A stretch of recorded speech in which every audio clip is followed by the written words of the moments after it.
Sharda, can we start? Yes, please start. Yeah. Good morning, everybody. On behalf of WBA, welcome everyone. So today's session is about the history of butterflies in the Nilgiris. It will be conducted by Mr. Manoj Sethumadhavan. So he's been studying butterflies for the past 8 years, and he is one of the foremost in terms of butterfly knowledge in the Nilgiris.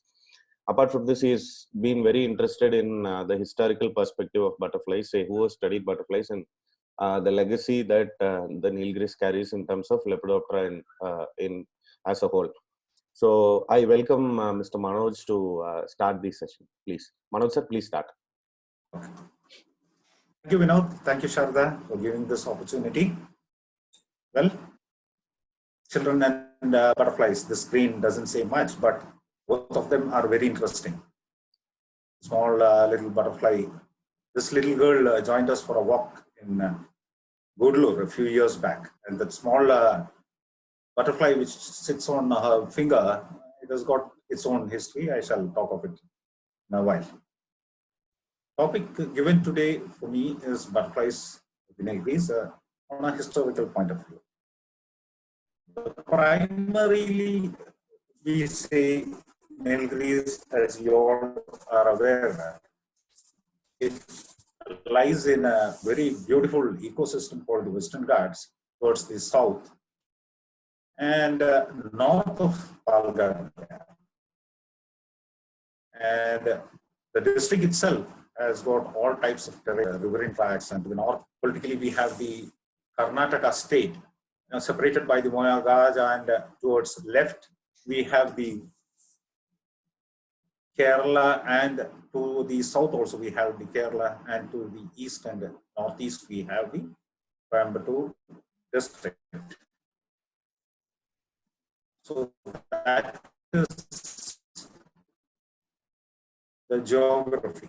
And as you all know, that history cannot be worth of experience of many people in 20 minutes. Let me try so. And of course, history cannot be made in a day and all that. And moreover, it cannot be made lying on a beach, I suppose, on a light rain.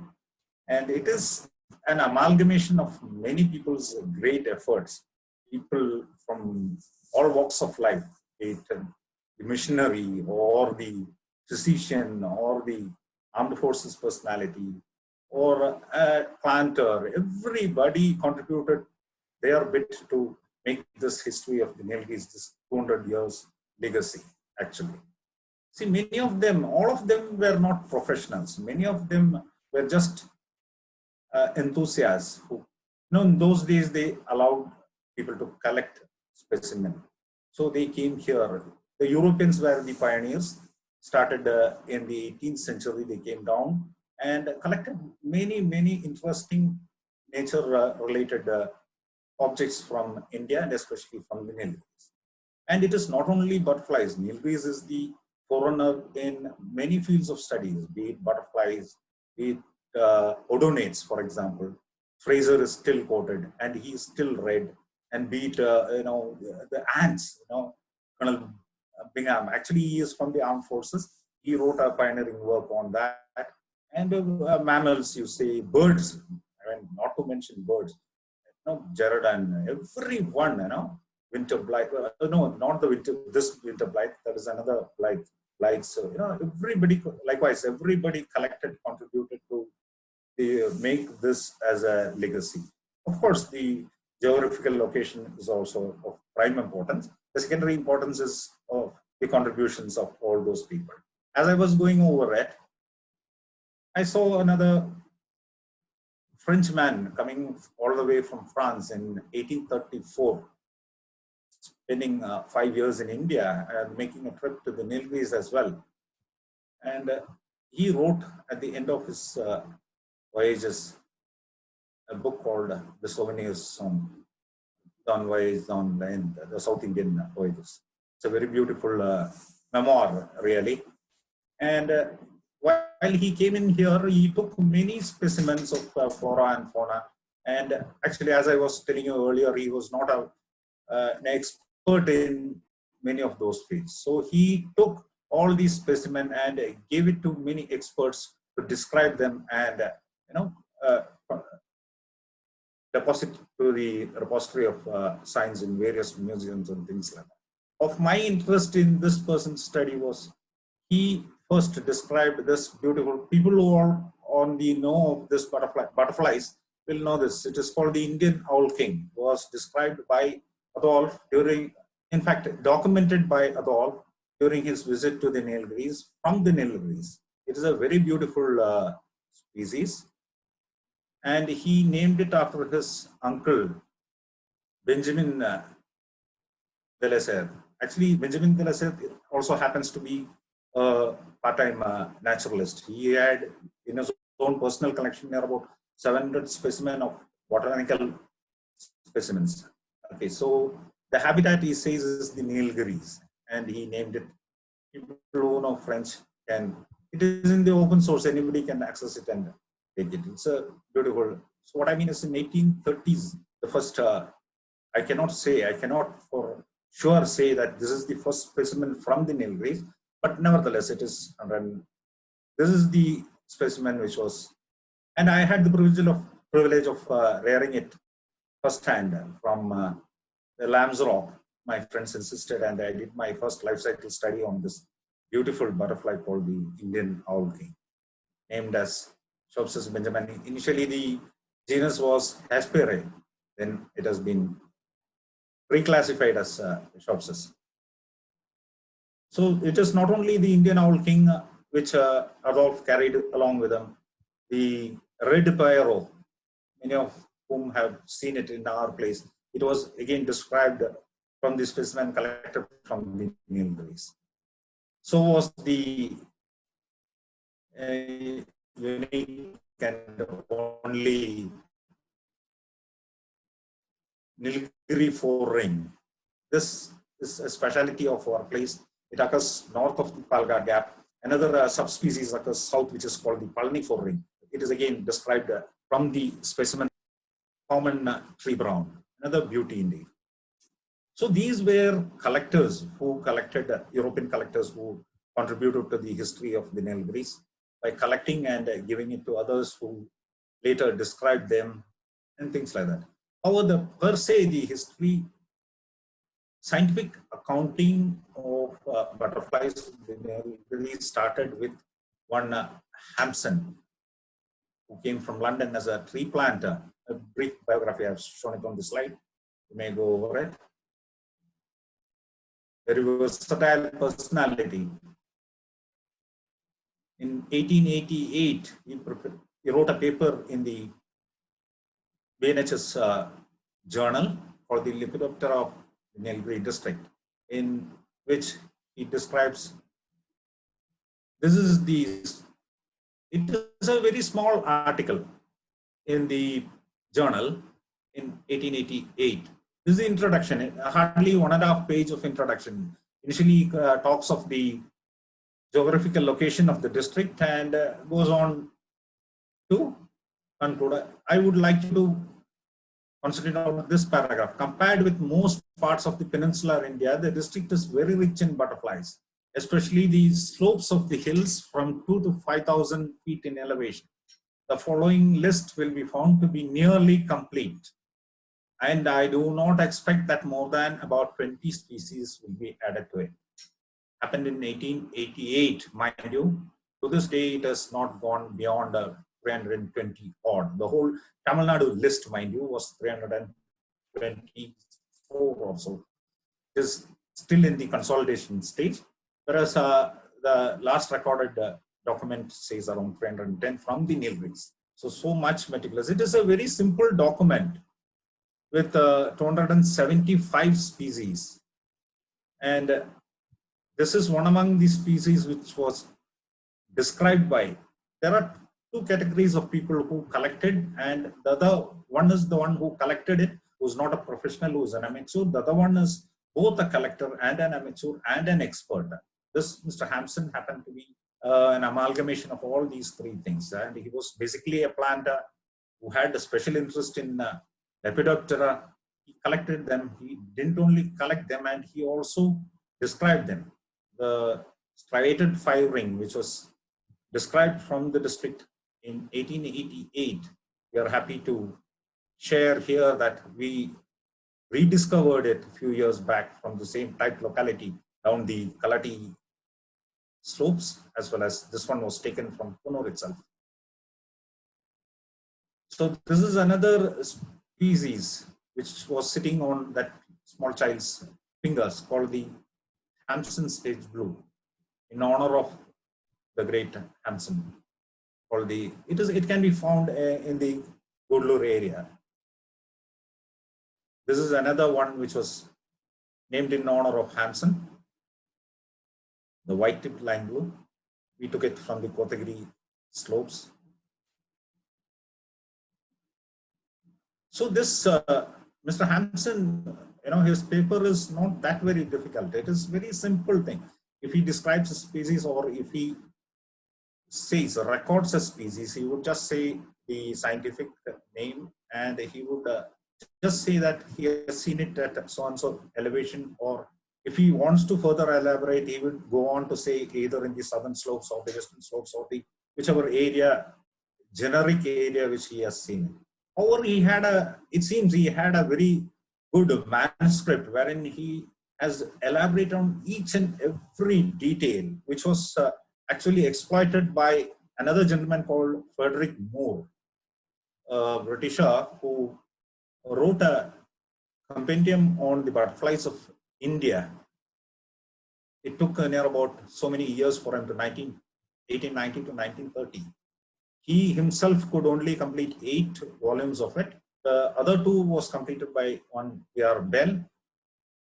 This is what the first volume looks like. It is again in open source. This is a very, very detailed document as far as butterflies of India is concerned. And though scientifically it has been outdated, and many reclassifications and things have come up taxonomically, the minute details, macro details of the occurrence of the species, month-wise, and who collected from where, is still up to date. As far as we are concerned, from the Nilgiris, in almost all the 10 volumes, we have one thing or the other mentioned of Nilgiris. And if it is Nilgiris, it is almost always followed by Hampson, which means that simple 275 number of species described by Hampson were all collected by him, in detail, studied in depth, and Moore took advantage, and he described many of those species. One of them is this, again, unblemished beauty called the Nilgiri tit. We again had to see it after 100 years from the same type locality. We have seen it in a number of places, and it is being reported only, for the past 5 to 6 years. That was all. It is even the early stages of this beauty is still, a mystery. We need to decipher it. So is the Nilgiri tiger, another endemic beauty. Here in it, this picture shows another endemic beauty called the Nilgiri Kurinji on it. It is nectarine. Again, described by Moore. All these species are described by Moore based on the specimens collected by Hampson. This is the upper wing of that same Nilgiri tiger. Another personality, again from the armed forces, came in. Then Colonel, later on promoted to become a brigadier, wrote a beautiful work on the butterflies of India called The Identification of Butterflies of India in 1936 or so. And unlike Moore, this gentleman was crisp and to the point. His annotations would be more like chemist's formula and things like that.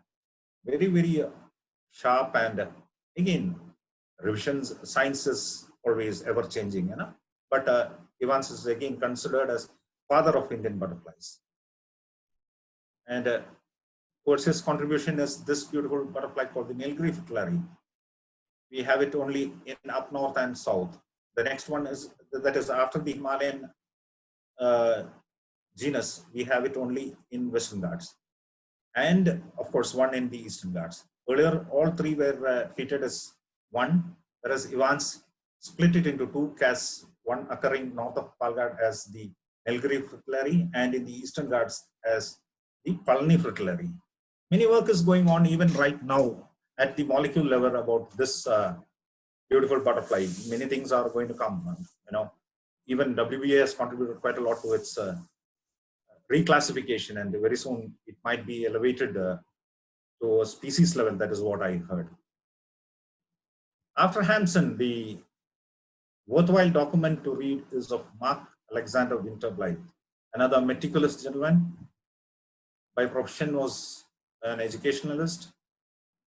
Our own organization is in tribute to this naturalist, who was the headmaster at St. George's in Katy. That is the time he wrote The Butterflies of the Nilgiris, again in 2 volumes of the BNHS, in 44 and 45, of which he covered 291 species. 48 to 63, he was the principal at the Rajkot College. First ever census of lions of the Gir forest was done by him. Passed away in 63. And after writing the paper on butterflies of the Nilgiris, he went on to write the first book on the butterflies of the Indian region. Even today, it is being taken as a field guide by many. And Wynter Blyth will always be remembered in butterflies of India as well as of the Nilgiris. This is the methodology of his documenting species. He goes on to document, mention the area from where he had captured it.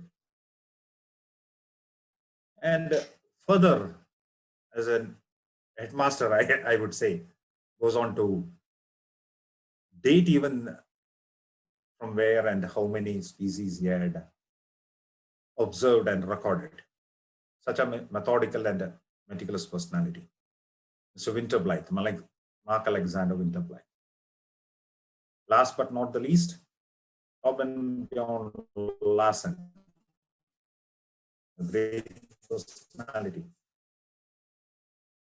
A Danish by birth, finished his early days of education in Kotagiri. We were lucky to have him here in the Nilgiris. Later on, moved to Denmark. Mind you, his educational qualification as postgraduate in economics. However, his main contribution was to lepidoptera of the world. And this is the location of his early education in Kotagiri, the Danish mission. From India, he took his passion, and which he pursued till his death. In 86, he would come back here and spend 6 months conducting butterfly survey of the Nilgiri Mountains and published a major work on it. Any enthusiast must read. What is PhD for studies of butterflies of the Middle East? Traveled far and wide. True citizen of the world, I would say. Though we didn't have any personal interaction, we did have a friend of his, Mr. Dharman Nanjan. Most of you know him, lives in Kotagiri, an avid nature photographer, and he himself is a botanist by education and a nature lover. He had second stint, the manager of the Glenburn Estate, down below Kotagiri, where most of Larsen's work were carried out. This is the final part of this biography, Larsen's. Imagine 2,700 pages of manuscript, real hectic work he did. 2015. The last butterfly to be described from the Nilgiris is the Nilgiri grass yellow. We have records from the Gudlur area, Devala area. This is the gentleman, Dr. Osamu Yata, who described that species. He's basically from Japan, and we have had personal interaction with him during our survey in 2018. An official invitation was also sent to him. Due to various reasons, he couldn't make it, but still. So that is a small brief of 200 years in 20 minutes. I don't know from here if I did justice to it. So that is up to 30 years, ago, somewhere around the 80s. The history stops, and where are we now? This is where the Wynter Blyth Association steps in. We, somewhere around 8 to 9 years back, we formed an informal association to watch and follow butterfly, and what registered ourselves officially in 2016. And these are the small things which we do towards contributing to science and creating, I suppose, history alive. Engaging children is a very major portion which we are doing. In fact, this grooming I want to mention here is that after our survey in 2018, the DFO of Ooty, later now the DFO of Goodlore, had good confidence in us. So once what happened, a child who was to attend a youth congress in Trivandrum somewhere in the end of last year, had taken up the study of butterflies being in Goodlore. Suddenly he recollected we could help her, and he called us, and some of our members went there personally and gave her an introduction and insight into the butterflies of the Nilgiris. As also we took her on the walks, on ground experience to see how butterfly watching can be done. And engaging stakeholders, we have good relationship and interaction with the forest department as well as the scientific community. Even in declaration of state butterflies of Tamil Nadu, we have done our part. We had contributed our documented, early stages of this Tamil yeoman, which is a very beautiful butterfly, though I have my own opinion about its beauty compared to other similar beauties, but still, it is still a butterfly, and a beautiful butterfly at that. And it is seen, in abundance in the Nilgiris. Of course, we did the first ever official survey of the butterflies of Nilgiris in 2018, and we commemorated it in memory of the great gentleman who, Larsen Memorial Butterfly Survey, we called it. And surveys and symposiums. My friend Jeevit attends many symposiums all around, and we did publish quite a few papers, and quite a few are on the annual, like the consolidation of the list of butterflies of the Tamil Nadu is also, under process, and WA is in its own way contributing towards it. So thus, history doesn't end with the 1980s, and people now are all citizen scientists, and of which my friend Anish is going to cover next. And we can go ahead. And I know the beauty is that in nature, you see, no butterfly is extinct. So much so, 30 years back, Larsen described the species in our locality, and nobody was able to see this. But fortunately, in the 2018 survey, we were able to rediscover it. We are proud to say, yeah, we rediscovered this beautiful species from the world. So it is a continuing process. How much we can do to nature is, and I think I'm at the end of my session, and I'm open for questions. Thank you, gentlemen, for a patient hearing. Ladies and gentlemen. Yeah, but anyone has any questions, you can just type into the chat, or you can raise your hand using the raise hand feature. So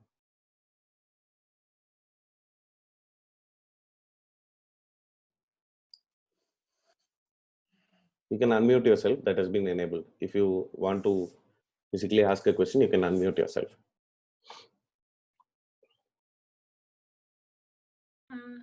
Hi, may I speak? Yes, my name is Anita. Anita Verghese from Keystone. Yes, ma'am. Yes, ma'am. Yeah. Carry on. Yeah. So I had a question. I was when you said that no butterfly ever goes extinct. I had a question. How do we estimate, or how do you undertake assessments of their conservation status? I mean, how do we know that they're doing well as a population? Can you throw some light on that for me, please? I'm sharing again, Vinod, so I will take this question in a second. I wanted to cover certain things as well, but due to lack of time, I skipped that. No, I understand. I will, yeah. Okay. There was a species called the abnormal silver line, which was, if you can see it here on the screen here. Yeah, we can see. This is exactly the note down below. I have cut and pasted it. Seen by one Lindsay. He doesn't give the date or whatever it is. And Hampson himself has taken 2 specimens. Okay, based on this, Moore described it in 1884. Mind you, after near about 130 years, we are yet to see this beauty. Okay, that is one side of it. Whereas in 2007, this species was seen in Maharashtra area. Now coming to your question, yes, many factors depend on the existence of the species or the disappearance of the species. Of course, that is where the conservation and things like that take place. And I think we can, continuous updation of our material, our checklist and things like that. We can, know whether the species is still existing. Of course, all these 200-odd species have been seen in one place or the other. If you want to throw some more light. Yeah, Anita, one more thing which can give us an estimation of how well a species is doing is to study plants. Say butterfly host plants, larval host plants, which a specific butterfly lays eggs and rears itself. So that again is another indicator of whether a butterfly is present or not. So rather than looking for butterflies alone, if we look for host plants also, so in terms of the overall health of the habitat, then I think we will be able to, we have been able to say, there have been instances where we have specifically focused on a plant and got results. For example, the green owlet. During the survey, a specific plant was searched and we observed early stages like caterpillars of the butterfly, though we have not seen the adult. So, so the plant and the overall habitat also is an indication of the health of a butterfly ecosystem there. Yeah, thank you very much. I will add one more point to it, Anita. One more point to it. As Vinod said, it is not only, yes, of course, it is the primary indicator is the existence of the larval host plant. Of course, there are secondary indicators. The family called the blues, in butterfly families, they are very much dependent on some ants. Okay, so the species which I was talking to you, the abnormal silver line, it is supposed, since we have not seen it, the scientific community thinks that the absence of a chromatograph ant, the disappearance of the ant might also be the reason for its disappearance. We are yet to conclude its disappearance. But yes, there are not only the many multifarious elements which will contribute to the existence or extinction of a species, I think. Hope we are able to. Yeah, thank you very much. This was interesting. So I'm also the chair of the Western Ghats Plant Specialist Group, and I really was happy to hear about the relationship with plants. And I think this is probably one of the ways that we can all work together, and to get the plant people also interested in butterflies. And with the chromatogaster ants, it's also related to the cycad species, because the blues also complete their life cycle on Cycas circinalis. We have some information that we collected. So I'm very happy to hear this talk. It was very informative. Over to other people for questions and things. Thank you very much. Thanks, Anita. Sharda, you have a question? Yes. I think my question was with respect to the same question that Anita started with and your response to it. So yes, it's very hopeful that we say that when Manoj says that no species is extinct, and we are discovering it, even if it at a span of 50 years or 80 years or more. But like you rightly said, don't we foresee threats to their presence in the absence of other estimation at this point in time, in terms of the environmental factors that are changing, like you said, larval host plants, pollution, and all those indicators that are very pertinent to butterflies. So is there something that WBA does along those lines, or do you have information that you can share for any species that you have sensed has a risk because of larval host plants, and also with the point of pesticides and other elements that come into the picture with respect to plants? Thank you.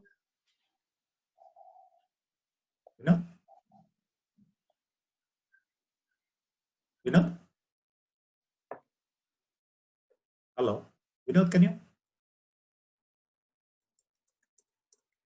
Yes, Sharda rightly said, yes, definitely there are threats. As you also know, everybody knows, since we are all on the same conservation forum, we all know that, species like butterflies are the flagship species. They call it the flagship species. Why? Because, any small disturbance, be it ant or the butterfly, if they disappear, the ecosystem is in danger. It foretells you of many things. Of course, in my childhood days, I could never see the down plains from, once you enter the Kateri slopes, you could never see the plains till you reach the Kala. Whereas the scenario is not like that. Yes, disturbances, man-made disturbances are it is a point to ponder. Definitely. These will have to be resolved at the right level. How about you, Vinod? Anything to add to it? Yes, definitely there are threats, but it will have to be being very, very small creatures, and first of all, documenting them, and then, following it. If you take the example of the migration, the American monarch migration has been so very well documented. We are hardly 5 years old in documenting the South Indian migration. So till we study the patterns and the processes, by which, the routes which they take and things like that, once we understand that, then we can, I think, would be the right time to go in for the threat assessment. Definitely, during the migration, we have seen so many roadkills. We have started documenting that. Of course, we are all in that process. Imagine in the Dimam Ghat, from where they come down to the Western Ghats, enter through the Nilgiris and go to the Kerala and disperse over there. We have seen so much roadkills, but comparing the volume of the dispersion, and you cannot complain at the moment, but it definitely is a threat. If you wish to add anything. I would like to bring attention to one more thing. When we look at reserve forests, I think all is well. The quality of conservation and the protection of plants and the ecosystem is better.